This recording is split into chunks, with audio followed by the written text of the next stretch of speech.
kita pada malam hari ini. Aku nggak sendirian nih, aku ditemenin sama temen aku. Halo semuanya, perkenalkan nama aku Serina. Nah, aku akan jadi partner Bella, jadi MC di talkshow kali ini. Nah Bel, ternyata nggak cuma kita berdua nih Bel. Kita mau kenalin narasumber kita siapa aja nih Bel. Ada siapa aja sih, Sel? Nah yang pertama tuh ada Rema. Halo Rema. Halo. Nah yang kedua tuh ada Bunga. Halo Bunga. Say hello. Halo semuanya. Nah yang terakhir tuh ada Iren. Halo Iren. Halo semuanya, salam kenal. Nah, tema talk show kita ini itu BK layanan atau layangan sih. BK itu sebuah layanan atau sebuah layangan sih yang selalu narik ulur permasalahan kita. Terus, kita juga ada tata tertib yang harus diikuti nih sama teman-teman semua selama acara talk show ini berlangsung. Bener Yang banget pertama Bel. itu, peserta dimohon untuk mengaktifkan kamera ketika talk show dimulai. Jadi buat teman-teman yang bisa on cam.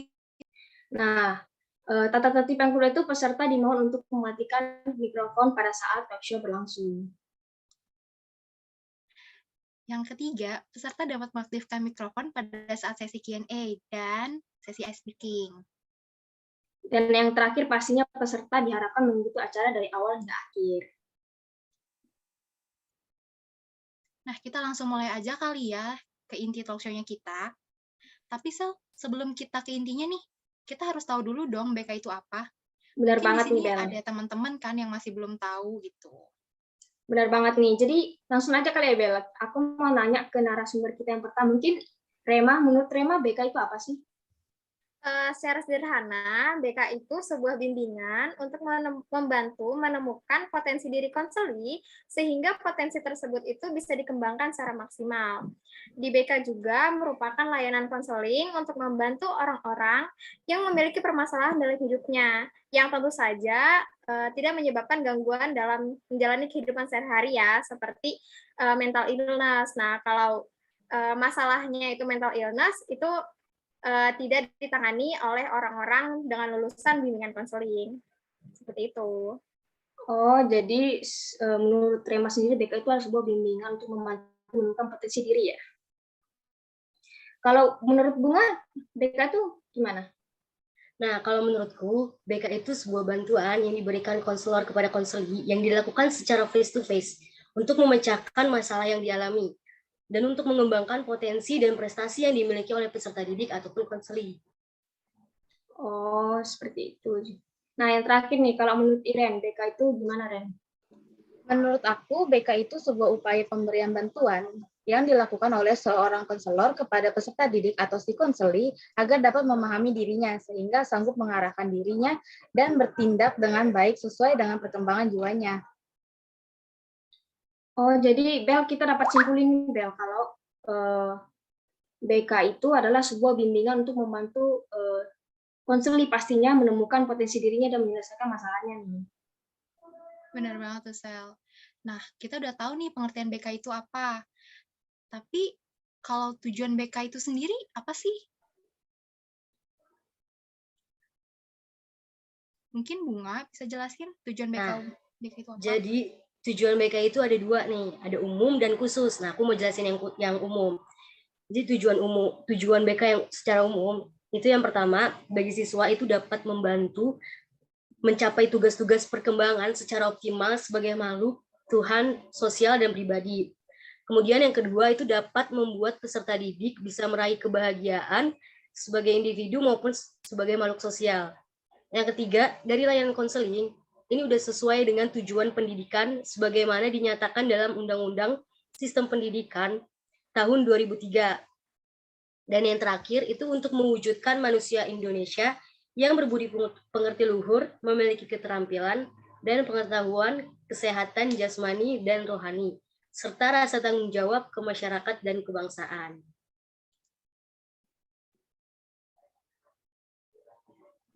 Nah, di sini aku akan menjelaskan tujuan bimbingan konseling secara khusus. Tujuan bimbingan konseling secara khusus ini meliputi aspek pribadi sosial, belajar, dan karir. Ada beberapa tujuan bimbingan dan konseling yang ditinjau dari berbagai macam aspek.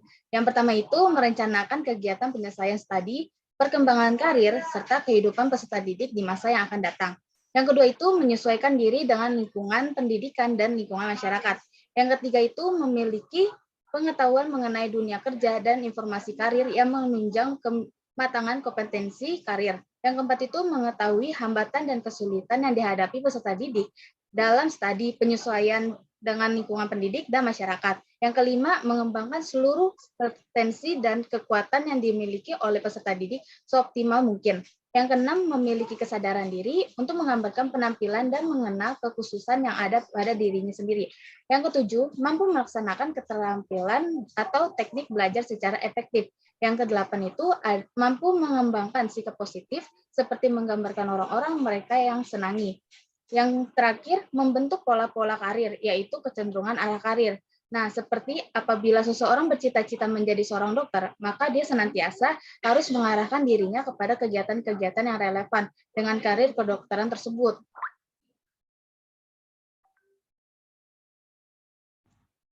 Nah, kalau menurut Rema sendiri, gimana nih kalau tujuan BK itu gimana menurut pandangan Rema gitu? Jadi benar banget nih apa yang dibilang sama Bunga, sama Iren, kalau tujuan yaitu umum dan khusus. Nah, ini juga berkaitan loh sama layanan-layanan yang ada di BK. Layanan ini yang diberikan ini juga disesuaikan dengan kebutuhan dari perkembangan konseli itu. Jadi setiap layanannya itu disesuaikan dan juga membantu menunjukkan perkembangan dari si konseli itu. Oh, berarti dari penjelasannya Rema tadi itu menyinggung tentang layanan. Berarti di BK itu ada layanan apa aja? Mungkin dari Iren mau jelasin di BK itu ada layanan apa aja? Nah, layanan BK itu sendiri ada dua nih. Ada layanan inti dan layanan pendukung. Aku akan jelasin layanan intinya aja. Jadi BK itu memiliki 10 layanan inti. Yang pertama itu ada layanan orientasi, yang dimana layanan orientasi ini merupakan layanan yang memungkinkan si peserta didik atau konseli memahami lingkungan barunya, terutama lingkungan sekolah dan objek-objek yang dipelajari, untuk mempermudah dan memperlancar berperannya peserta didik atau konseli di lingkungan barunya itu. Sekurang-kurangnya ini, layanan orientasi ini diberikan 2 kali dalam 1 tahun, yaitu pada setiap awal semester. Tujuan layanan orientasi itu agar peserta didik atau konseli dapat beradaptasi dan menyesuaikan diri dengan lingkungan baru secara tepat dan memadai, yang berfungsi untuk pencegahan dan pemahaman. Yang kedua itu ada layanan informasi. Layanan informasi ini merupakan layanan yang memungkinkan peserta didik atau konseli menerima dan memahami berbagai informasi, seperti informasi diri, sosial, belajar, pergaulan, karir, pendidikan, lanjutan. Nah, tujuan layanan informasi ini untuk membantu peserta didik atau konseli agar dapat mengambil keputusan secara tepat tentang sesuatu dalam bidang pribadi, sosial, belajar, maupun karir, berdasarkan informasi yang diperolehnya yang memadai. Layanan informasi ini pun berfungsi untuk pencegahan dan pemahaman.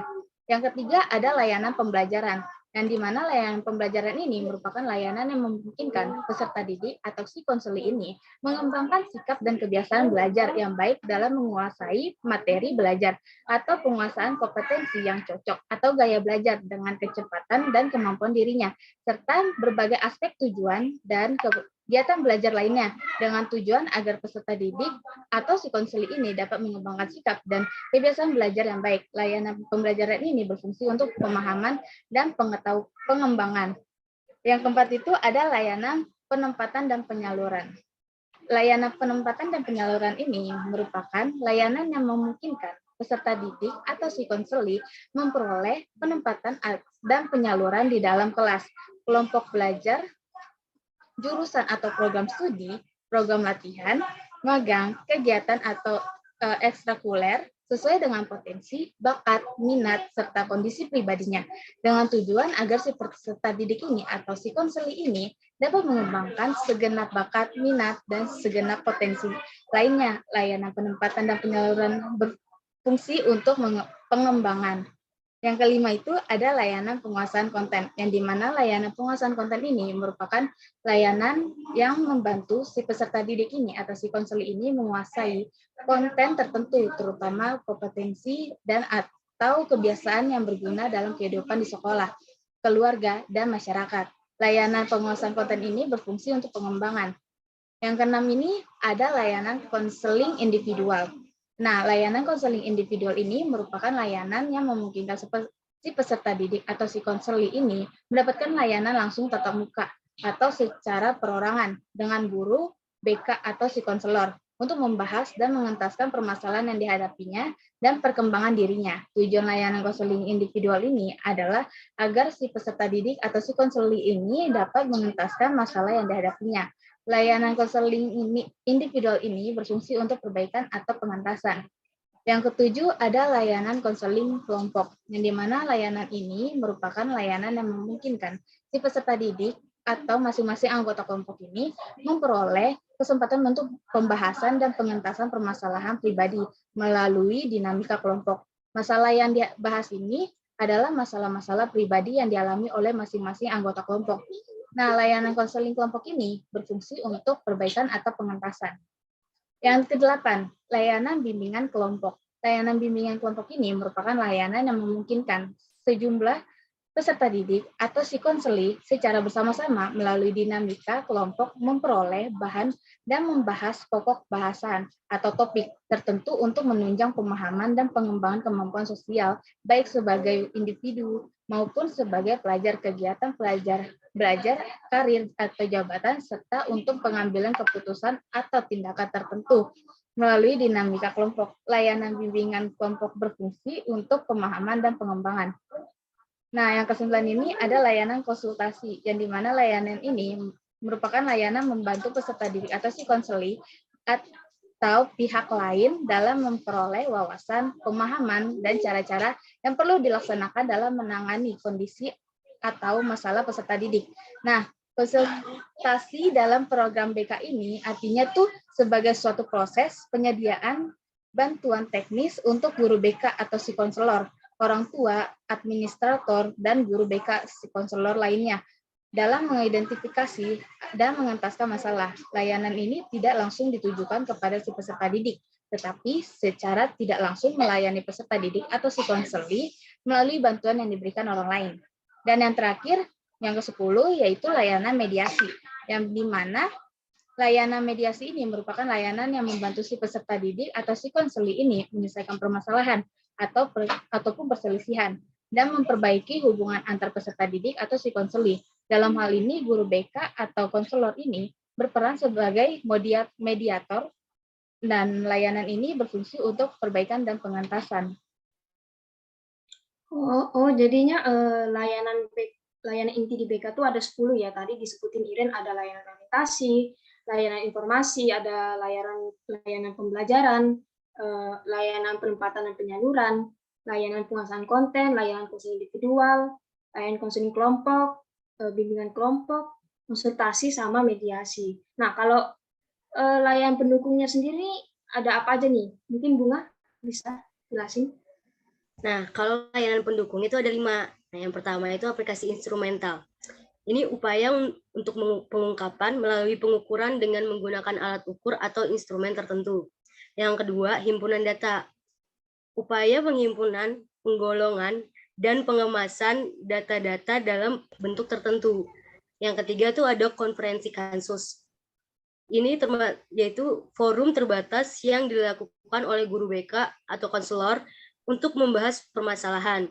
Yang keempat, itu ada kunjungan rumah. Upaya untuk mendeteksi kondisi keluarga dalam kaitannya dengan permasalahan-permasalahan konseling yang menjadi tanggung jawab guru BK atau konselor. Yang kelima, itu ada ahli tangan kasus.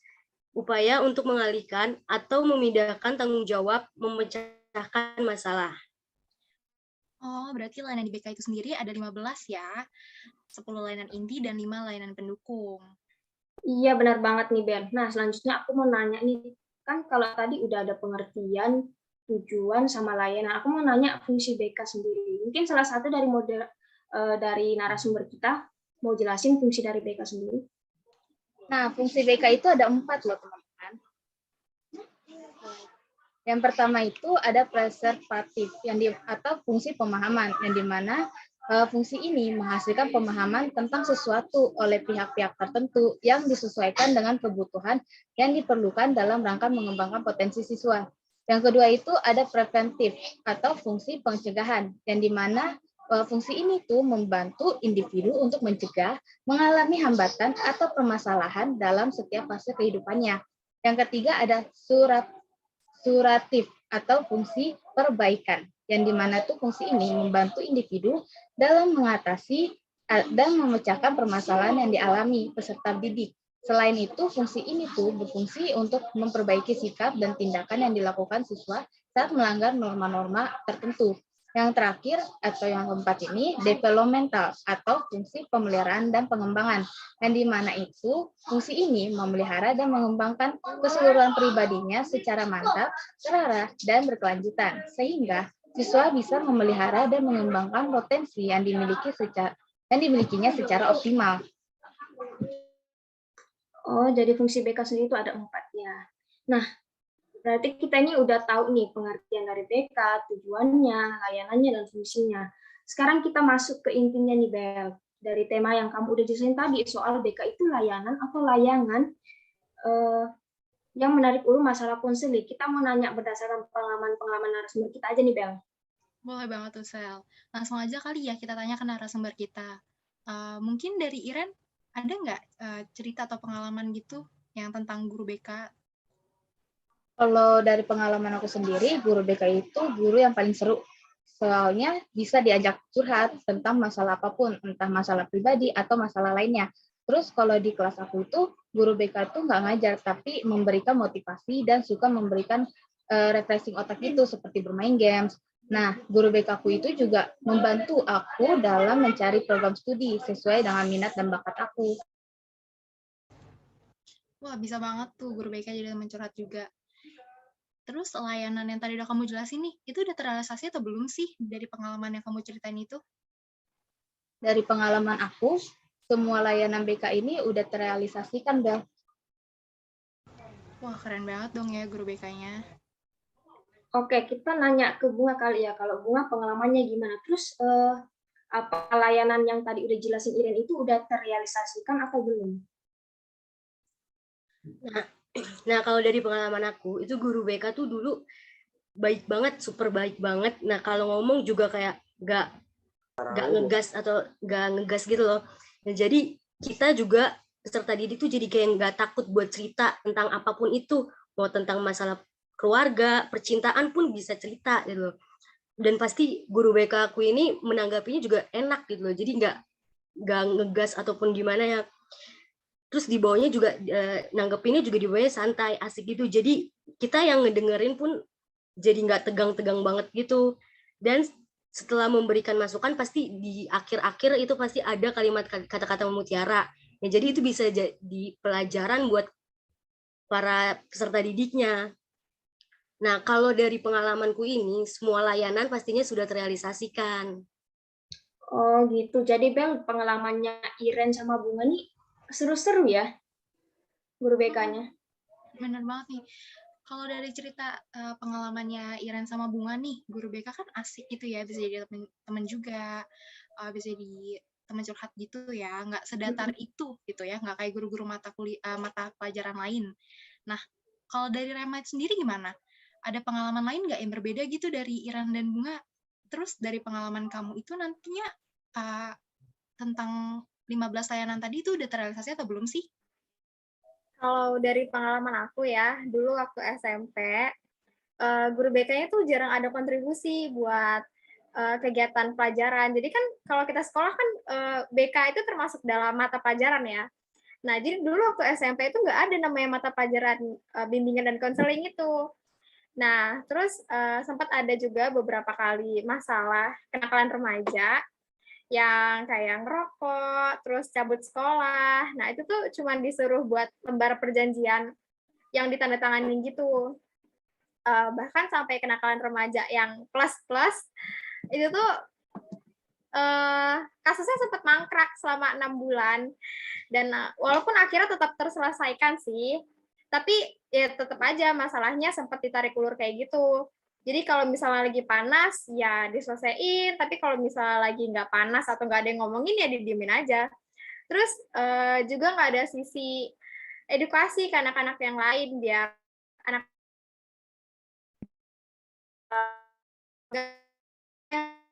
kan ya ada konsultasi, juga ada edukasi. Nah, itu sih dari kebekaan dan dilakuin kayak layanan konsultasi, layanan penguasaan konten, layanan konsultasi ini dijalanin kalau ada masalah aja, tapi kalau misalnya kayak masalah apa-apa kayak ya nggak ada. Terus selain penguasaan konten, juga layanan kunjungan rumah itu nggak ada sih. Berarti banyak banget ya layanan-layanan yang belum terrealisasikan ya. Nah, jadi kita jadi tahu nih, Bel, ternyata kalau semisal kita ada masalah, ternyata di BK tuh punya banyak layanan untuk diberikan ke kita gitu.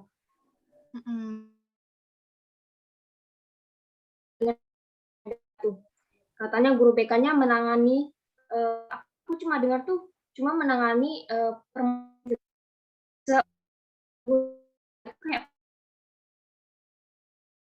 ini satu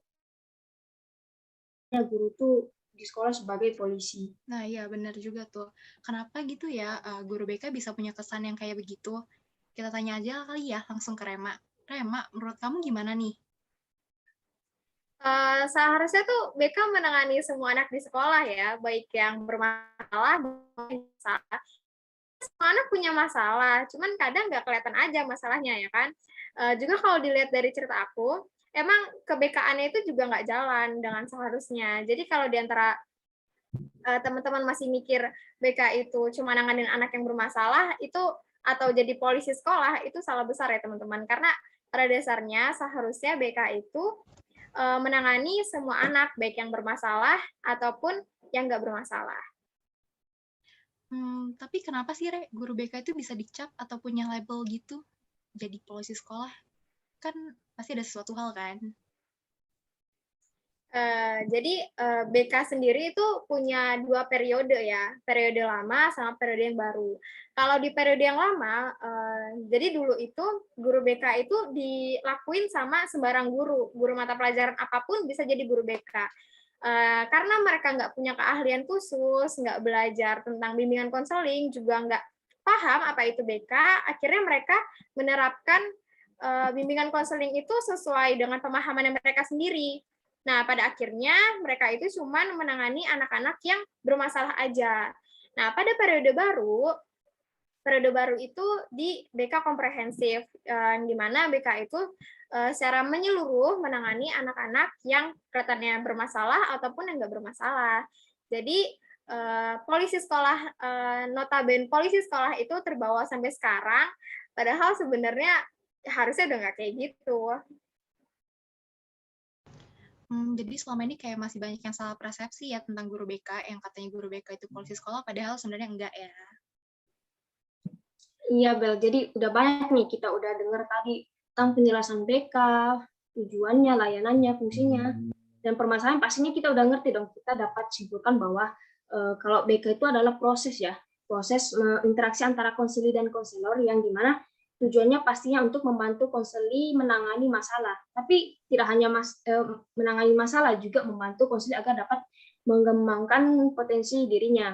Dan yang paling penting itu kita tahu bahwa di BK itu layanannya, yaitu layanan-layanan yang digunakan dalam proses interaksi dengan tujuan mengarahkan dan memecahkan masalah konseli, bukan sebuah layangan yang menarik ulur masalah konseli ya pastinya.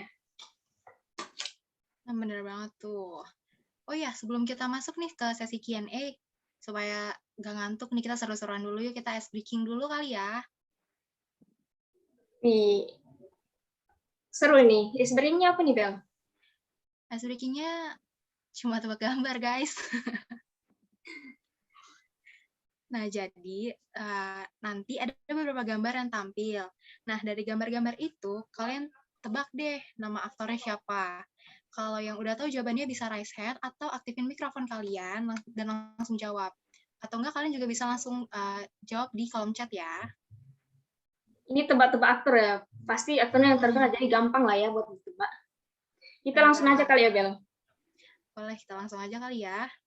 Oke, kita ke tebak gambar yang pertama. Wih, apa ini? ada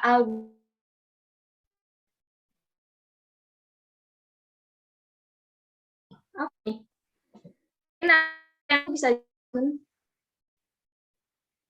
kita kasih dulu kali ya, Bel.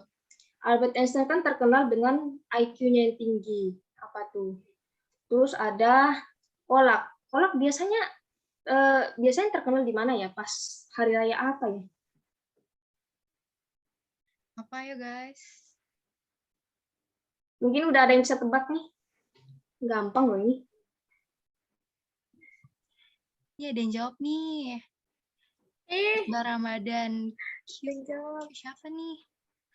Benar nggak sih Iqbal Ramadan kok bisa? Kita langsung aja kayak Bel lihat jawabannya.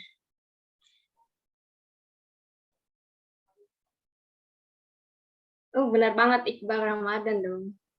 Ada IQ, ada ball, dan kolak Ramadannya. Kita langsung ke gambar yang kedua. Nih, di sini ada hanya, tapi haknya dicoret. Terus ada aktor nih, siapa nih aktor ganteng? Terus ada bendera Indonesia. Tadi Ini aku lihat gampang Putri banget sih, Bel. deh. Anya Geraldine. Wih, siapa tuh? Wih, Benar nggak sih? tuh. Emang benar ya Anya? Kita langsung Ada yang lihat jawaban lagi jawabannya. nggak? Kita lihat nih. Benar nggak sih si Anya? Wih, benar banget, siapa sih yang nggak tahu Anya Geraldine? Yang lagi panas-panasnya di Indonesia. Kita gambar yang ketiga. Kok sulit ini? Ada Pak Adi di MasterChef, terus alun-alun Pati. Terus ini apa ya? Kayu apa ini? Tusuk sate? Atau apa? Mungkin ada yang bisa tebak? Ada Pak Adi, ada alun-alun Pati. Ayo apa guys? Udah ada yang jawab belum nih? Udah tuh dari yang Ini ada dari Jojo. Adipati Dolken. Loh, kok bisa? Kok Adipati Dolken? Kita lihat ya bareng-bareng. Wih, benar. Adipati Dolken. Oh, salah. Ini kayunya namanya Dolken. Kita lanjut. Ini yang gambar terakhir. Wah, Ada ini apa ini? not, terus ada tulisan za, terus ada lambang Jasara Harja sama aktris. Ini Mbak Anu nih, Dian Sastro nih. Reza Rahardian. Tadi Fidel jawab Reza Rahardian, bener nggak sih? Masa Reza Radian? Kok bisa, kan ada Mbak Dian Sastro sih? Reza Arab. Iya, mungkin aja Reza Arab ya. Kita lihat ya. Oh, ternyata benar. Reza Rahadian. Ya, Riko. Nah, Bel, kita udah ice breaking nih, udah seger lah ya pastinya. Kita langsung aja kali ke sesi yang terakhir. Nah, kita masuk ke sesi Q&A nih, teman-teman. Nah, buat teman-teman yang mau tanya, bisa langsung raise hand atau tulis pertanyaan di kolom chat ya. Nah, benar banget tuh, buat yang masih penasaran atau ada yang kepo-kepo seputar pembahasan kita tadi, bisa ditanyakan langsung nih. Mumpung narasumbernya kayaknya udah jawab.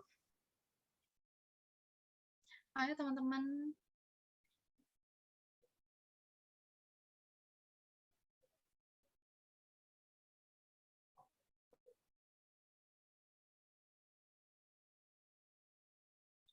Bisa tulis di kolom chat atau langsung ngomong juga bisa. Atau jangan-jangan ada yang mau nanya nomor telepon juga. Mau tanya-tanya seputar narasumbernya juga boleh.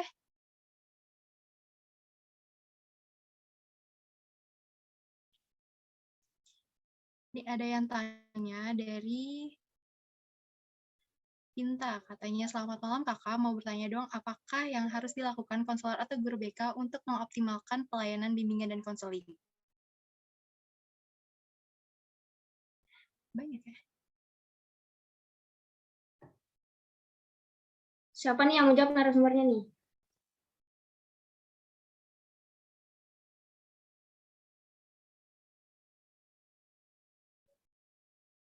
Mungkin akan ya bisa jadi Cinta ya.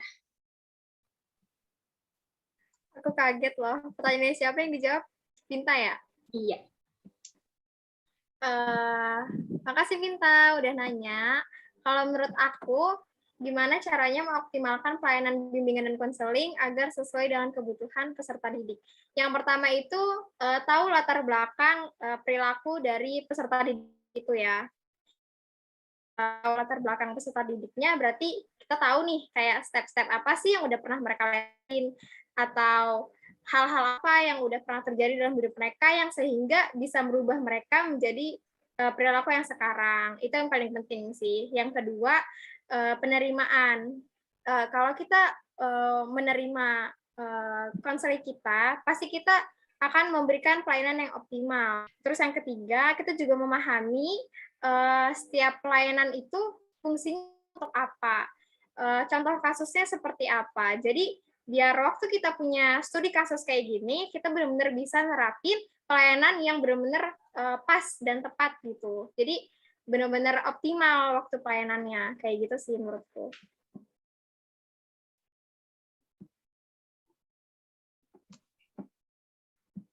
Nah, aku mau jawab nih pertanyaan dari Catherine. Masih penasaran apakah semua guru dibekali dengan ilmu psikologi atau konseling sehingga guru mapel apa aja bisa jadi guru BK? Menurutku nggak semua guru dibekalin sama ilmu psikologi atau konseling. Karena itu pasti kan ada ya ilmu psikologi ya ada jurusannya, ada jurusan sendiri kan, jurusan psikologi. Nah, itu pasti dibekalinnya itu ya pada prodi psikologi ataupun di konseling pun sebenarnya sama sih, nggak beda-beda jauh sama psikologi. Konseling pun juga mempelajari dasar-dasar ilmu-ilmu psikologi. Jadi nggak semua guru tuh bisa, menurutku nggak semua guru bisa mengajar BK sih, gitu. Oh, jadi kayak gitu. Ada pertanyaan dari Margareta Sylvia. Hai Kak, aku mau nanya suka duka di jurusan BK apa ya? Boleh nih, teman-teman jawab. Aku boleh kali ya. Jurusan BK. Secara keseluruhan aku suka sih, karena ini sesuai banget sama kepribadian aku, sesuai banget sama tujuan aku. Tapi kalau dukanya mungkin ini ya, beban ke depannya. Jadi kayak kita kan belajar dengan konsep orang, belajar perilaku orang lain, belajar mengobservasi orang lain. Jadi apa yang kita ucapin, apa yang kita lakuin itu harus sesuai sama apa yang kita pelajari. Jadi mungkin sulitnya adalah mengontrol diri sendiri untuk nggak gampang menjudge orang lain, nggak gampang menilai orang lain. Gitu sih kayaknya dukanya. Tapi of course suka sih sama jurusan ini. Nah, mungkin kalau dari Bunga sendiri suka dukanya apa nih, Bunga? Nah, kalau sukanya itu banyak ya, karena kita banyak mempelajari apa ya, karakter-karakter nih. Kita sebelum masuk ke dunia guru, mungkin dunia pendidikan sebagai guru, itu kita sebelum dibekalin dulu nih, kayak karakter-karakter siswa tuh kayak gimana, menangani siswa yang mungkin punya masalah ABC itu kayak gimana, kenapa gimana. Nah, itu mungkin apa ya, bisa dari jurusan BK ini kadang suka sedih aja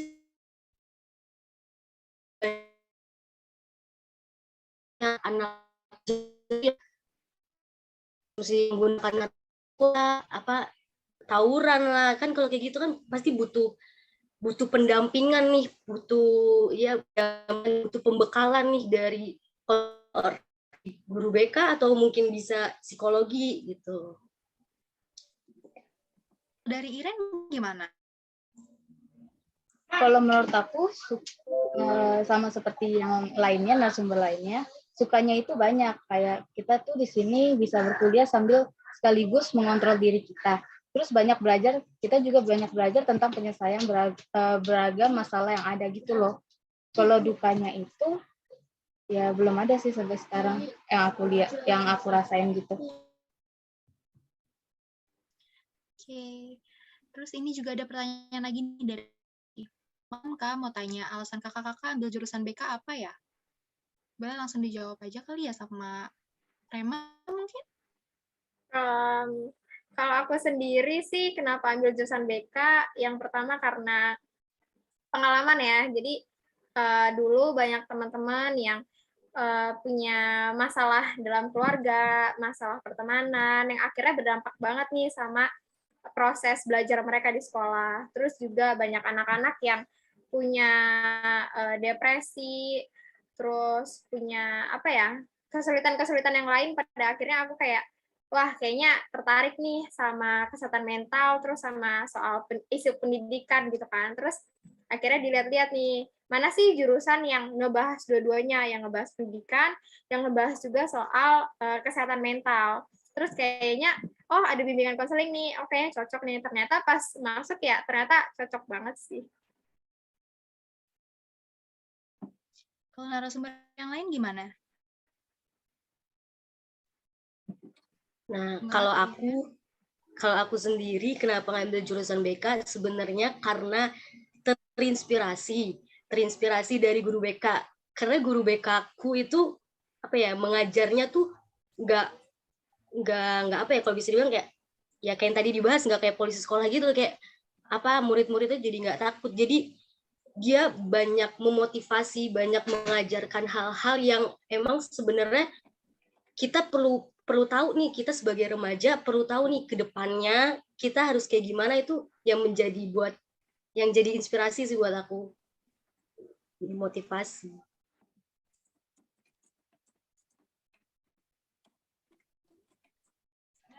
Kalau dari Iren gimana? Nah, kalau menurut aku, kalau dari aku itu, alasan aku ngambil ini tuh karena aku termotivasi sama guru BK aku yang seperti baik banget gitu loh, kayak nggak kayak guru-guru lain, dan dia tuh kayak lebih dekat dengan anak-anak gitu, dan aku suka banget sama anak-anak gitu. Oh, jadi kayak gitu ya. Alasan-alasan mereka masuk jurusan BK. Kita ke pertanyaan selanjutnya nih, Bel. Boleh tuh. Dari Davin Malam mau tanya, menurut kakak guru BK yang baik itu yang kayak gimana ya? Siapa nih? Mungkin Bunga dulu yang jawab.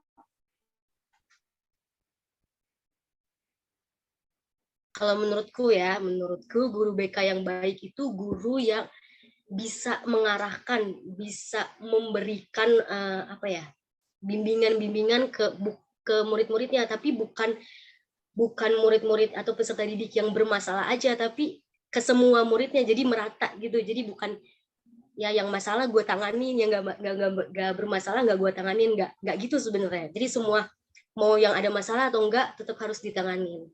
Kalau menurutku gitu. Nah, kalau Iren gimana, Iren?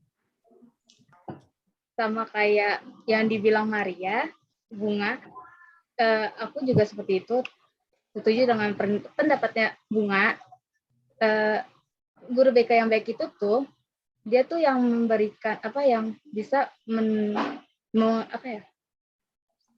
membantu si peserta didiknya untuk mengarahkan ke yang lebih baik itu, terus mendekatkan diri kepada kepada si peserta didiknya, supaya si peserta didiknya itu bisa lebih positif lagi ke depannya.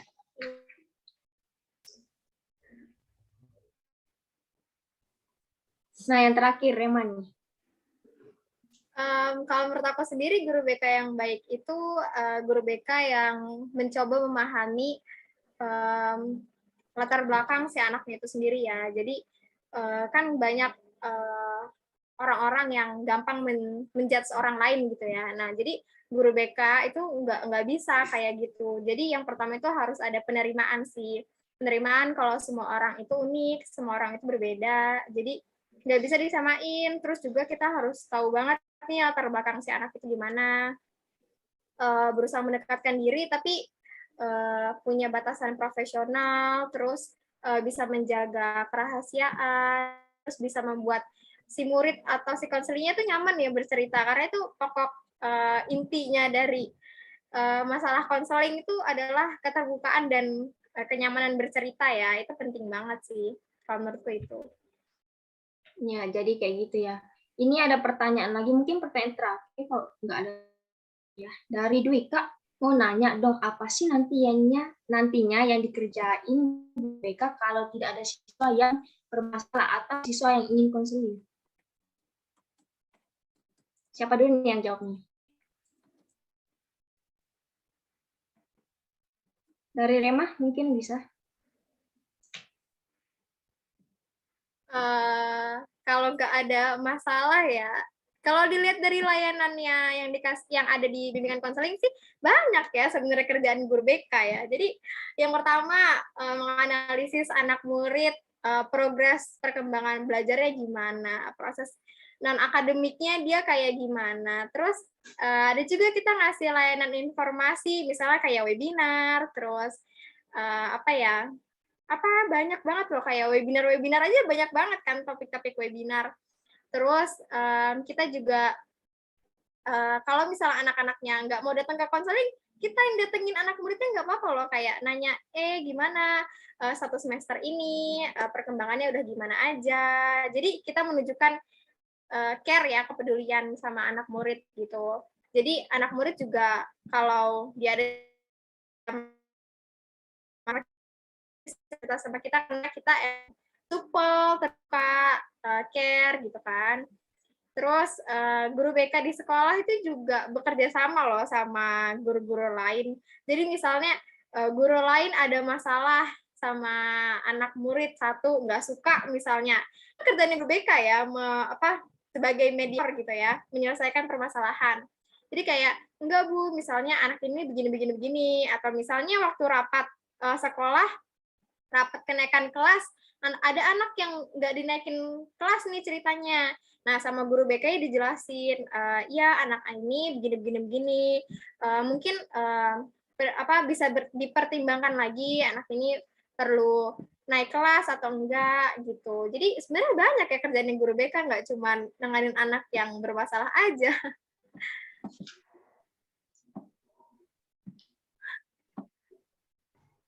Nah, udah diperjelas banget tuh sama Rema tuh. Mungkin kita ke pertanyaan selanjutnya, Bel. Kayaknya ada tuh tadi yang nanya. Tanggapannya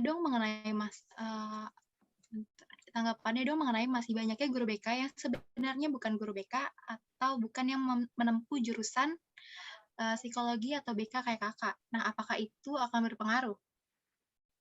Gimana nih?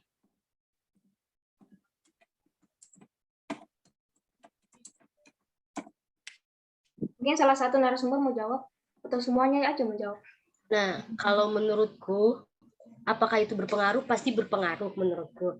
Karena kan si guru nih yang bukan jurusan dari psikologi atau BK kan nggak tahu nih apa aja asas-asasnya, layanan-layanannya. Jadi mungkin kalau bukan dari psikologi atau BK yang menjadi guru BK, itu ada kemungkinan mungkin layanannya ini, dari banyaknya layanan ini nggak bisa berjalan nih.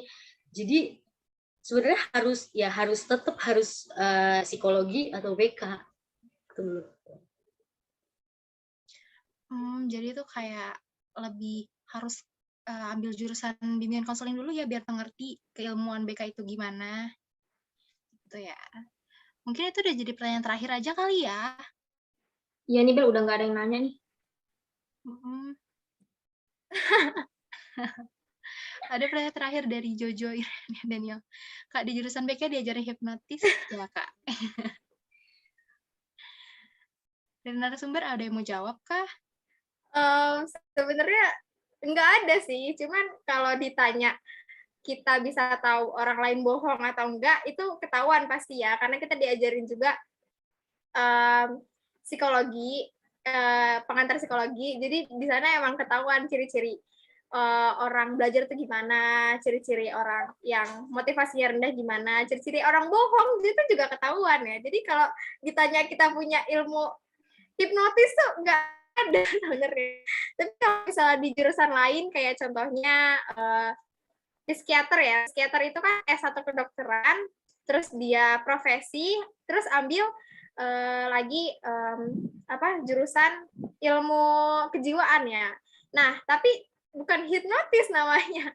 Jadi dia itu berusaha untuk melihat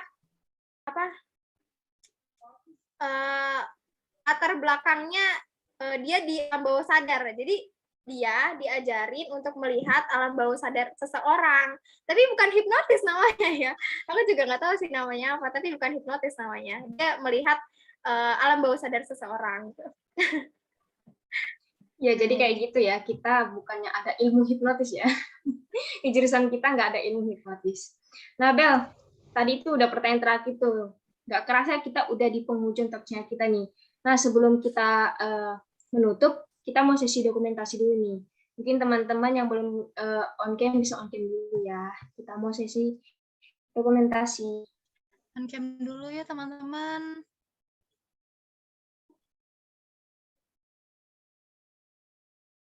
Wih, semuanya masih pada malu-malu. Ayo yang lain, perlihatkan muka tampan dan cantik Anda.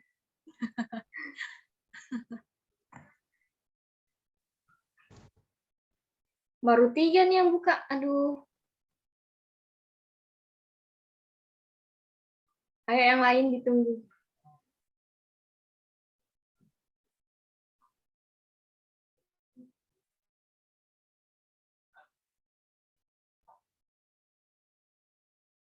Kalau yang berhalangan nggak apa-apa, nggak bisa bikin, tapi on cam ya. Biar foto bareng buat kenangan. Kapan lagi kan nih? Makasih banget loh udah datang nih. Wah, apresiasi banget nih teman-teman. Makasih banget loh. Lagi disuruh beli gula. Tuh ada yang on cam tuh, padahal lagi di luar tuh gula-gula. Makasih. Yuk teman-teman yang lain yuk. Kak Jojo kok gelap ya?